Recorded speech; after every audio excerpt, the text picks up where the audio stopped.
नमस्कार साथियों, सार्थक पहल बदलाव हिस्से में पुनः एक बार स्वागत है।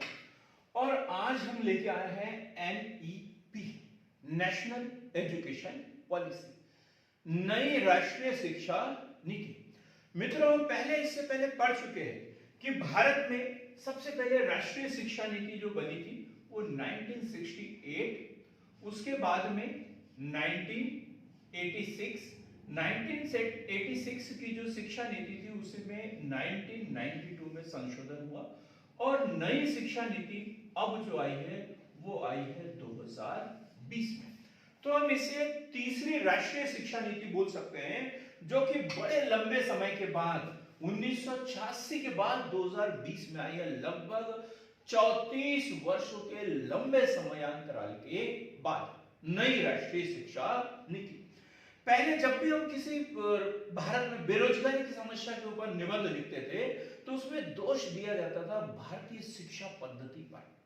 यह बोला जाता था कि भारतीय शिक्षा पद्धति जो है वो सिर्फ प्रमाण पत्र, सर्टिफिकेट देने का काम करती है, लोगों को उतना नॉलेज नहीं होता, रोजगार देने की क्षमता भारतीय शिक्षा पद्धति में नहीं है। ये जो है हमारी सोच थी, ऐसे इल्जाम लगाए जाते थे भारतीय शिक्षा पद्धति पर। इसीलिए जो है भारतीय शिक्षा पद्धति में व्यापक स्तर पर बदलाव किए गए हैं जो इतने दिनों से चले आ रहे थे। और नई राष्ट्रीय शिक्षा नीति, नेशनल एजुकेशन पॉलिसी 2020 ये बड़े विधिवत इसे लाया गया है। और सबसे पहले श्री टी.एस.आर. सुब्रमण्यम, श्री टी.एस.आर.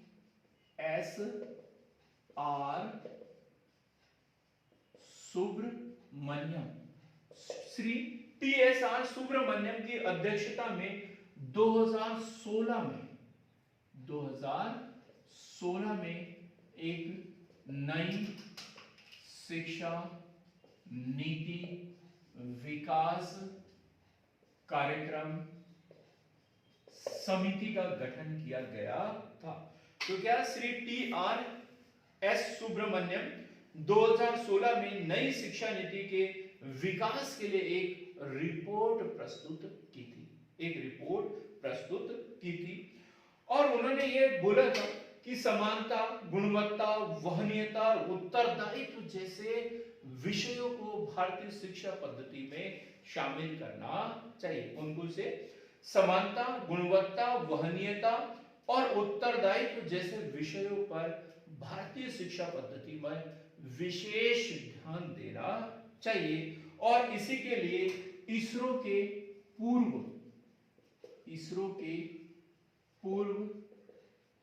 चेयरपर्सन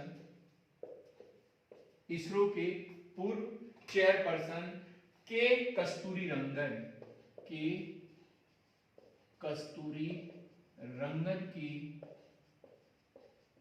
अध्यक्षता में 2017 में एक समिति का गठन किया गया। याद रखना, के कस्तूरी रंगन कौन थे? इसरो के ये पूर्व प्रमुख और इनकी अध्यक्षता में एक हाई पावर समिति का गठन किया गया कि नई शिक्षा नीति के लिए आप लोग अनुशंसा करिए। और मई 2019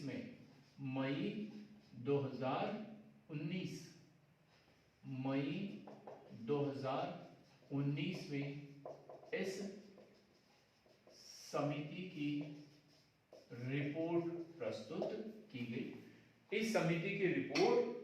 की गई। और इस समिति की अनुशंसा के आधार पर अब जो सबसे महत्वपूर्ण क्वेश्चन है वो है ये 29 जुलाई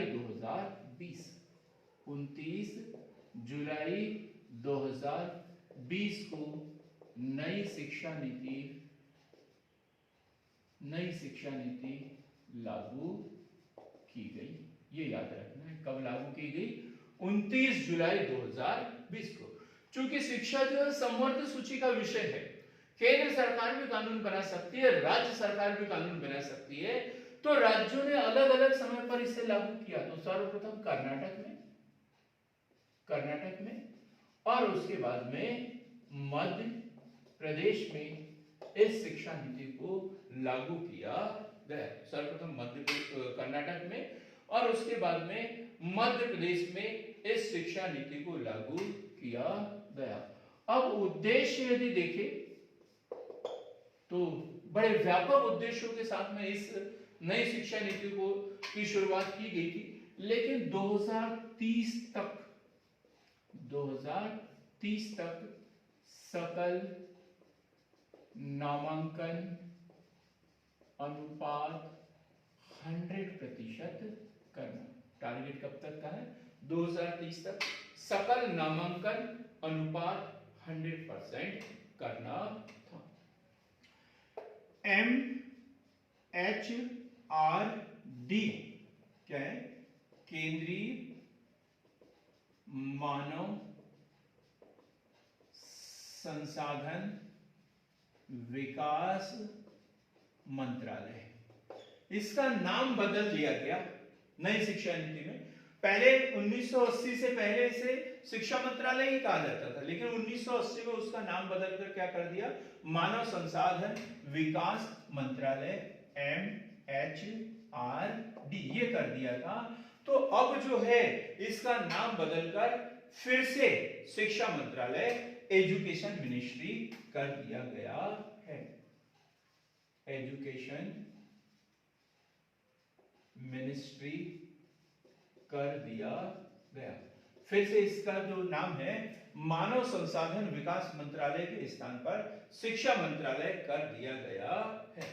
अब प्रमुख परिवर्तन देखें तो जो 1972 में एक शिक्षा का फॉर्मेट था 10+2+3, जिसे पहले कभी सैंडलर आयोग ने भी यही बोला था 10+2+3, तो वही वाला फॉर्मेट हमारे यहाँ चल रहा था 1972 से ये चल रहा था 10+2+3। लेकिन इन्होंने उसके स्थान पर क्या कर दिया?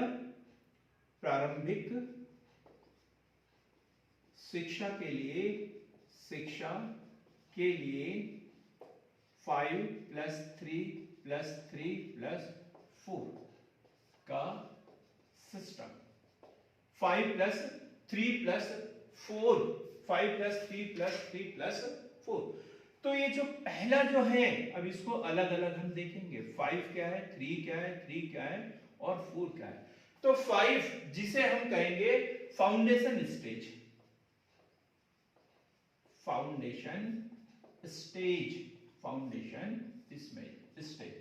तो इसमें जो 3 साल है वो है pre primary, nursery, KG1, KG2, और आखिरी के जो 2 साल है वो है पहली और दूसरी कक्षा। तो फाउंडेशन स्टेज कितने वर्ष का? 5 वर्ष का। नर्सरी, KG1, KG2 3 वर्ष, और फिर वो पहली कक्षा में पहुंचेगा। छठवीं जब 6 वर्ष का हो जाएगा तब वो पहली कक्षा में पहुंचेगा, और फिर पहली और दूसरी 2 वर्ष। फिर है 3 और ये 4। तो 3 मतलब इसमें क्या है? प्राइमरी स्टेज के बाद में आएगा प्रीपरेटरी स्टेज, ये दूसरी स्टेज है, और इसमें वो तीसरी, चौथी और 5वीं कक्षा, 3 साल ये पढ़ेगा। तीसरी, चौथी और 5वीं, तीसरा। फिर ये 3 इसमें आएगा उसकी 6वीं, 7वीं प्लस 8वीं, और ये 4 में आएगा 9वीं, 10वीं, 11वीं और 12वीं।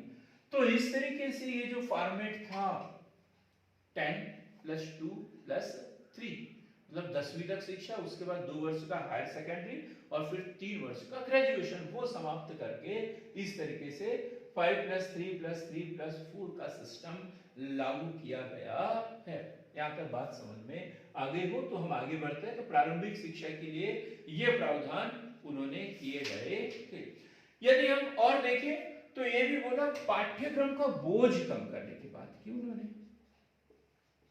पाठ्यक्रम का बोझ कम, पाठ्यक्रम का बोझ कम करने की बात की। इसके साथ ही उन्होंने तकनीकी शिक्षा 9वीं क्लास से ही, 9वीं कक्षा से ही तकनीकी शिक्षा व 9वीं कक्षा से ही तकनीकी शिक्षा के साथ में इंटर्नशिप की बात की। मतलब रोजगार उन्मुलक शिक्षा की उन्होंने बात की कि अब बच्चे ऐसे नहीं कि पहले पढ़ते रहे 25-30 साल तक पढ़ते रहे फिर रोजगार की तलाश करते रहे, नहीं, रोजगार मूलक शिक्षा उन्हें देना है, ये बात उन्होंने की थी। प्रारंभिक शिक्षा मातृभाषा में, प्रारंभिक शिक्षा मातृभाषा में, प्रारंभिक शिक्षा जो है वो मातृभाषा में देना है, चाहे हिंदी हो, तेलुगु हो, तमिल हो, मराठी हो, उड़िया हो, जो भी मातृभाषा है उसमें उन्हें प्राथमिक शिक्षा देना है, प्राथमिक शिक्षा मातृभाषा में। केंद्र सरकार व राज्य सरकार बजट का 6% शिक्षा पर व्यय करे, ये भी निर्देश इनके द्वारा दिए गए हैं। बजट का 6% शिक्षा पर व्यय करे। इसमें छात्रों के समग्र विकास को ध्यान में रखते हुए 10वीं बोर्ड को समाप्त करने की भी बात की उन्होंने। 12वीं बोर्ड यथावत रहेगा, 10वीं बोर्ड समाप्त किया जाएगा, 12वीं बोर्ड यथावत रहेगा और साथ ही सेमेस्टर सिस्टम 10वीं व 12वीं में सेमेस्टर सिस्टम व ऑब्जेक्टिव प्रणाली। टेस्ट के लिए उन्होंने ऑब्जेक्टिव, जो बहुविकल्पीय प्रश्न है, जो वन लाइनर आंसर होते हैं, वो शुरुआत करने की भी इसमें चर्चा हुई है, बहुविकल्पीय प्रश्नों की भी बात की है। एक नाम आता है परख। ये क्वेश्चन बना है पीएससी में, 3 नंबर का क्वेश्चन बना हुआ है, PARAKH।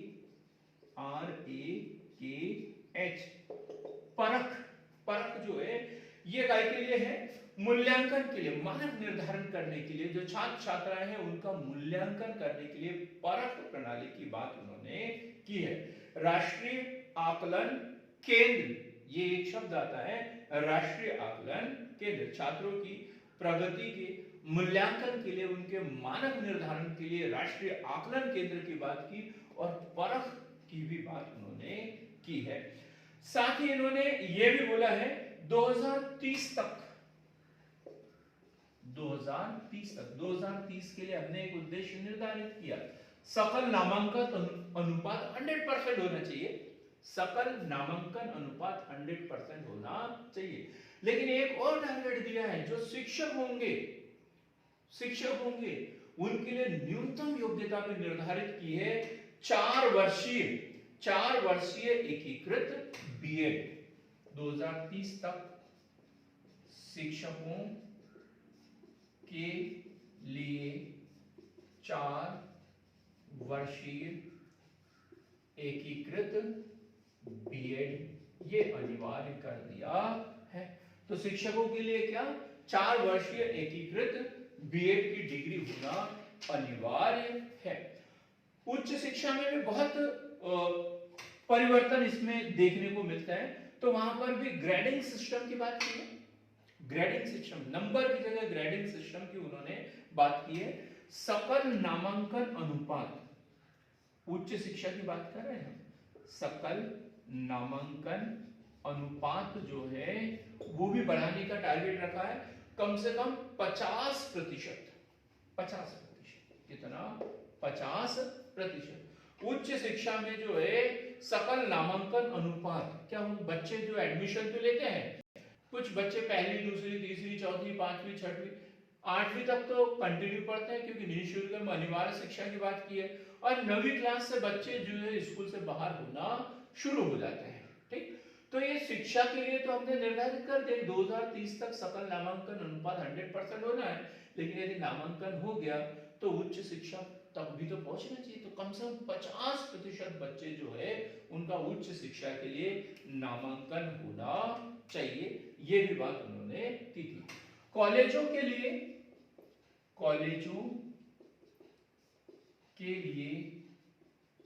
सीटों में वृद्धि।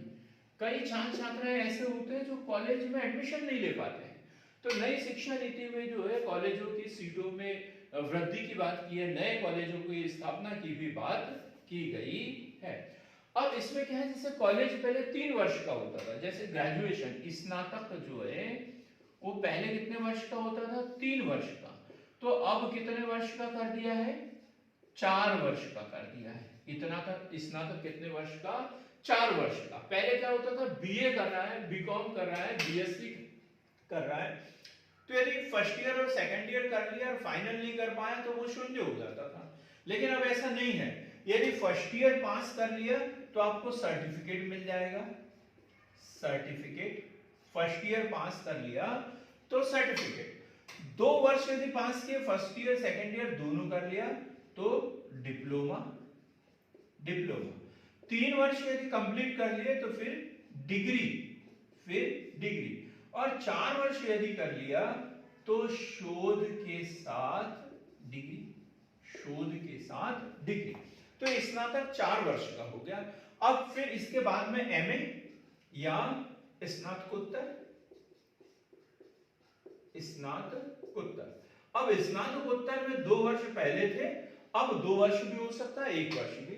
यदि आपने डिग्री के साथ में एमए किया, डिग्री कर ली और उसके बाद में एमए कर रहे हैं तो 2 वर्ष का होगा, और यदि आपने शोध के साथ में यदि ग्रेजुएशन किया है तो जो मास्टर डिग्री होगी वो 1 ही वर्ष की होगी। क्लियर होगी बात? 4 वर्ष के डिग्री कोर्स करते हैं तो फिर मास्टर डिग्री में 1 ही वर्ष लगेगा। बात एकदम क्लियर हो गई, ठीक। अब उच्च शिक्षण संस्थान में प्राप्त अंकों या क्रेडिट को डिजिटल रूप में सुरक्षित किया जाएगा। अंक तो दिए जाएंगे और कुछ क्रेडिट दिए जाते हैं, 24 क्रेडिट 1 वर्ष के लिए, तो इस तरीके से क्रेडिट सिस्टम शुरू किया गया है, ठीक। एक निर्धारित क्रेडिट ले लिए तो फिर हमें सर्टिफिकेट, डिप्लोमा, डिग्री, शोध के साथ डिग्री, ये सब सर्टिफिकेट हमें प्राप्त होते रहेंगे। लेकिन इसके लिए एक एकेडमिक बैंक ऑफ क्रेडिट, ये जो क्रेडिट है वो सुरक्षित रखने के लिए, राष्ट्रीय स्तर पर डाटा तैयार करने के लिए एक जो है एकेडमिक बैंक ऑफ क्रेडिट भी तैयार किया गया है। नई शिक्षा नीति के तहत एमफिल जो होता था उसे समाप्त कर दिया गया है।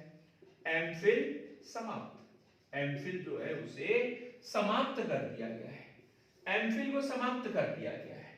अब एमए करने के बाद में कोई भी पीएचडी कर सकता है, या मास्टर डिग्री के बाद में पीएचडी कोई भी कर सकता है। बात क्लियर हो गई? अब एमफिल नहीं होगा, अब सीधा क्या होगा, ग्रेजुएशन व पीजी, और पीजी के बाद पीएचडी, पीजी के बाद पीएचडी। एक है भारत में उच्च शिक्षा आयोग, भारत में उच्च शिक्षा आयोग, इसका स्क्रीनशॉट ले लो, मैं इसे थोड़ा सा मिटाऊंगा, हमें यहां पढ़ना है भारत में उच्च शिक्षा आयोग।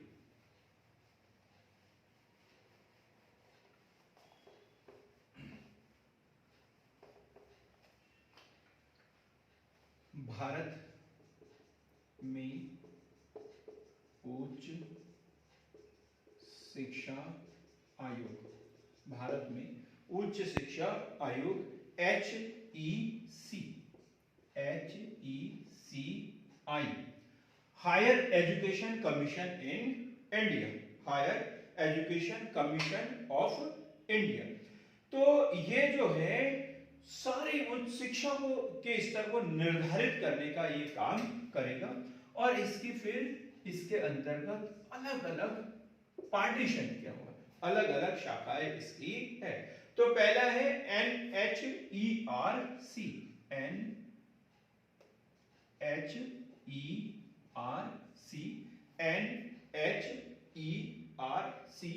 दूसरा है GEC,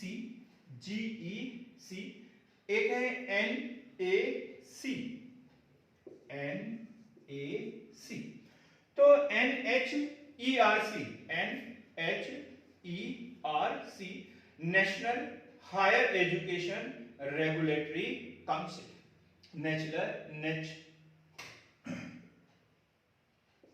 national higher education regulatory council, national higher education regulatory council.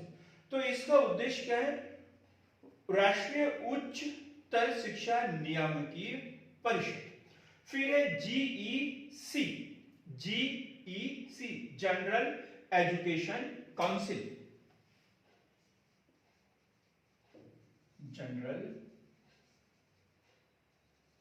Education council, general education council. तो इसका जो उद्देश्य है वो है सामान्य शिक्षा परिषद मानक निर्धारित करना, मानक निर्धारित करना, मानक निर्धारित करना। एक है NAAC, national accreditation council, national accreditation council, NAAC, NAC, national accreditation council. इसका कार्य है प्रत्यायन, राष्ट्रीय प्रत्यायन परिषद, राष्ट्रीय प्रत्यायन परिषद। जो विभिन्न महाविद्यालय हैं उनकी जांच करके उसको उसकी ग्रेडिंग करना, उसकी ग्रेडिंग करना। नेक। एक है HEGC, चौथा HEGC, वित्त पोषण हेतु, वित्त पोषण हेतु उच्चतर शिक्षा अनुसंधान परिषद, higher education grant commission, higher education grant commission. उच्च शिक्षा के लिए जैसे पहले UGC होता था वैसा क्या होगा? HEGC, higher education grant commission, जो उच्च शिक्षण संस्थानों को अनुदान प्रदान करेगा, वित्तीय साधन उनको उपलब्ध कराएंगे। तो हमने देखा कि भारत में उच्च शिक्षा आयोग HECI का गठन किया गया है और उसको 4 भागों में बांटा गया है, NHERC, GEC, NAC, NAC और HEGC। तो इस तरीके से भारतीय शिक्षा पद्धति में जो है व्यापक परिवर्तन देखने को मिले हैं। और मुझे आशा और उम्मीद है कि जो हमारे शिक्षा पद्धति, प्राचीन शिक्षा पद्धति पर जो आरोप लग रहे थे कि ये शिक्षा पद्धति जो है वो सिर्फ और सिर्फ सर्टिफिकेट प्रदान करती है, रोजगार प्रदान नहीं करती, तो ये जो नई शिक्षा पद्धति है वो हमें रोजगार प्रदान करने में सहायता करेगी, क्योंकि हमारी जो नई शिक्षा पद्धति है वो रोजगार मूलक शिक्षा पद्धति है। मित्रों, आप हमारे साथ में बने रहे, हमारे वीडियो को देखा, इसके लिए आप लोगों का बहुत बहुत धन्यवाद।